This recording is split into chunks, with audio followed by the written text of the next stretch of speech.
हवस के खातिर एक लड़के ने गंवा दी अपनी जान और मरने के बाद एक बुरी आत्मा बनकर वो लड़कियों को बना रहा था अपने हवस का शिकार। ये कहानी है दिल्ली की नेहा की, जो कि एक प्राइवेट कंपनी में काम करती थी और उसका गांव था कलकत्ता। वो दिल्ली में अपने माँ पापा और उसके छोटे भाई के साथ वहाँ पर रहती थी और कलकत्ता में उसके दादा और दादी वहाँ पर रहते थे। एक दिन ऐसे ही नेहा रात को खाना खाने के बाद नेहा की फैमिली बैठी थी, तभी दादाजी का फ़ोन आया और उसने बताया कि आप सब लोग एक बार अपनी दादी को आकर देख के चले जाओ, क्योंकि तुम्हारी दादी काफ़ी दिनों से बीमार है और वो तुम्हें याद कर रही है। इसीलिए दूसरे दिन नेहा के पापा कलकत्ता के लिए निकल पड़े और नेहा ने अपने ऑफिस में छुट्टी के लिए अप्लाई किया था। तब उसको भी 7 दिन की छुट्टी दूसरे दिन मिल गई और पापा उसके कलकत्ता में पहुंच गए थे। और दूसरे दिन नेहा ने एक टिकट कंफर्म किया और वो सब रेलवे स्टेशन के लिए रात को निकल गए। निकलने के बाद नेहा की ट्रेन आने के बाद नेहा की माँ सारा सामान लेकर डिब्बे में चढ़ गई और अपने सीट पर जाकर बैठ गई। नेहा के माँ ने सारा सामान सीट के आजू बाजू एडजस्ट कर लिया और उसका भाई उसके साइड वाले सीट पर मोबाइल पे कुछ गेम खेल रहा था और नेहा भी अपनी विंडो सीट पर बैठ गई। और जैसे ही नेहा विंडो सीट पर बैठी थी तो उसने बाहर की तरफ देखा तो एक लड़का जो उसी की उम्र का था उसे घूर कर काफ़ी देर से देख रहा था। ये देखकर नेहा भी काफ़ी परेशान हो गई, तो वो भी अपना सिर नीचे करके अपने मोबाइल में कुछ कर रही थी। मगर जब जब नेहा स्टेशन के उस तरफ देख रही थी वो लड़का उसे ही घूर रहा था। ये देखकर नेहा भी काफ़ी परेशान थी और जैसे ही ट्रेन चालू हो गई वो लड़का उसी ट्रेन में चढ़ गया। मगर ये नेहा ने ये सब देखा नहीं था कि लड़का उसी ट्रेन में चढ़ा है। थोड़ी रात हो जाने के बाद वो लड़का नेहा के बाजू वाली सीट पर आकर बैठ गया और उसने देखा कि उसका भाई मोबाइल पे गेम खेल रहा है और उसकी माँ ऊपर वाली सीट पे सोई और उसके बाजू वाली सीट पे नेहा सोई थी। तो उस लड़के ने नेहा के भाई से कहा कि तुम मेरे सीट पर बैठ जाओ, मैं यहाँ पर सो जाता हूँ। तो उस लड़के नेहा के भाई ने भी सोचा कि ठीक है, अगर मैं वो यहाँ पर ही सो जाएगा तो मेरे बाजू में ही सो जाएगा। रात हो जाने के बाद वो लड़का उठा और नेहा की तरफ घूरने लगा और घूरने के बाद वो नेहा मोबाइल से अपने नेहा की वीडियो बनाने लगा। और ने वीडियो बनाते बनाते उसने अपना हाथ नेहा के कमर पर रखा और जैसे उसने हाथ रखा नेहा की नींद खुल गई और उसने वो हाथ पकड़कर ज़ोर ज़ोर से चिल्लाने लगी और आजू बाजू वाले सब लोग उठ गए और उस लड़के को पकड़ लिया। थोड़ी देर बाद पुलिस को बताने के बाद पुलिस वहाँ पर आने लगी। जैसे ही उस पुलिस आती देखी वो लड़के ने लोगों को धक्का मार कर वहाँ से भागने लगा। भागते भागते अगले डब्बे तक जाने के बाद वो लड़का चलती ट्रेन से कूद गया। कूदने के बाद उन्हें लगा कि वो लड़का बच जाएगा, इसलिए उन लोगों ने उन चीज़ों पर ध्यान नहीं दिया और नेहा भी कलकत्ता के लिए उतर गई।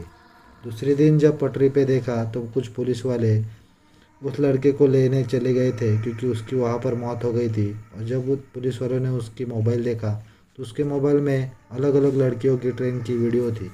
ये देखकर पता चल रहा था कि लड़का यही काम करता था और लड़के को परेशान करता था। नेहा जैसे ही कलकत्ता के अपने रेल स्टेशन पर उतरी, उसे ऐसे लगने लगा कि कोई उसका पीछा कर रहा है या कोई उस पर नज़र रख रहा है। और नेहा ने इस चीज़ पर ध्यान नहीं दिया, क्योंकि शहर वो कलकत्ता में काफ़ी सालों बाद आई थी, तो उसे लगा कि इसी वजह से उसे ऐसा कुछ लग रहा है। जैसे वो दादा और दादी के पास चली गई तो दूसरे दिन से नेहा की तबीयत थोड़ी ख़राब रहने लगी।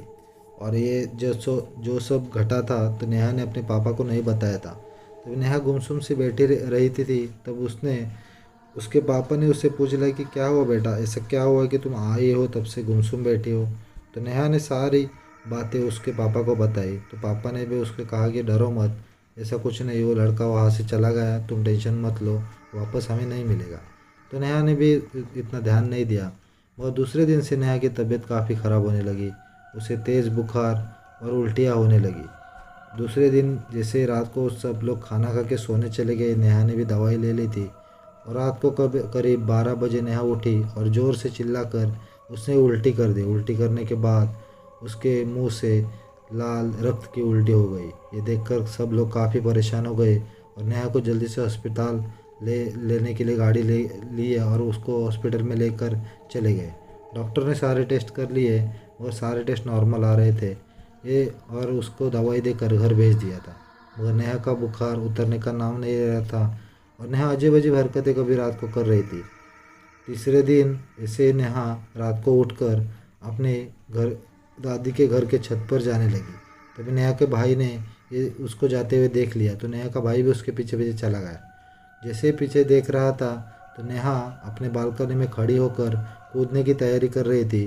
तो नेहा के भाई ने जल्दी से पीछे जाकर उसका हाथ पकड़ लिया और नेहा नीचे लटकी हुई थी और उसका भाई ऊपर से हाथ पकड़कर उसे जोर जोर से चिल्लाकर नाम से बुला रहा था।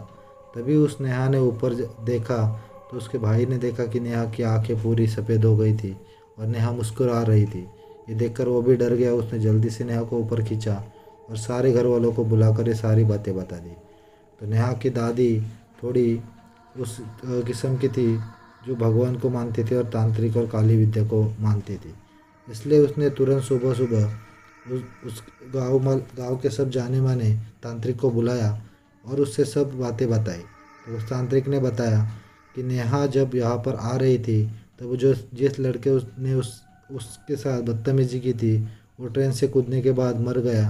और वो जब नेहा ने उसका हाथ पकड़ा था तो उसकी घड़ी उस नेहा के पास ही रह गई और उस घड़ी की वजह से वो लड़का नेहा को ढूंढते ढूंढते यहाँ पर आया और उसको परेशान कर रहा है। ये सुनकर नेहा भी काफ़ी परेशान हो गई और वो जब उस तांत्रिक ने उस घड़ी को मंगाया तो घड़ी मंगाने के बाद उस पर कुछ ताबीज़ बांधा और उस घड़ी को एक मटके में बांध कर उसको लेकर वो तांत्रिक वहाँ से जाने लगा। और जैसे ही जाने लगा तो उस तांत्रिक का पैर पत्थर से लगने की वजह से वो गिर गया और वो मटका फूट गया। मटका फूटने के बाद उस लड़का वापस से उस नेहा के शरीर में आ गया और बुरी तरह से चिल्लाने लगा और अपना सिर दीवार से ज़ोर ज़ोर से पटकने लगा। वो तांत्रिक वापस आया और नेहा को वहाँ पर बैठा कर वापस से उसने तंत्र मंत्र करने शुरू कर दिया। उसके बाद नेहा थोड़ी शांत हो गई और वापस से एक मटका लाया गया। उसमें वो घड़ी वापस डाल दी और नेहा के अंदर का वो लड़का का भूत निकाल कर उस घड़े में बांध कर उसको ठीक से वो तांत्रिक कहीं दूर ले जाकर उसको गाड़ दिया। उसके बाद से नेहा की तबीयत काफ़ी सुधार हो गया। उसका बुखार भी दूसरे दिन उतर गया और तीसरे दिन उन सब लोगों ने अपने कपड़े और बैग भरे और सीधा दिल्ली के लिए निकल पड़े क्योंकि वो काफ़ी डर गए थे। अगर ये कहानी पसंद है चैनल को सब्सक्राइब करो, वीडियो को लाइक ज़रूर करना।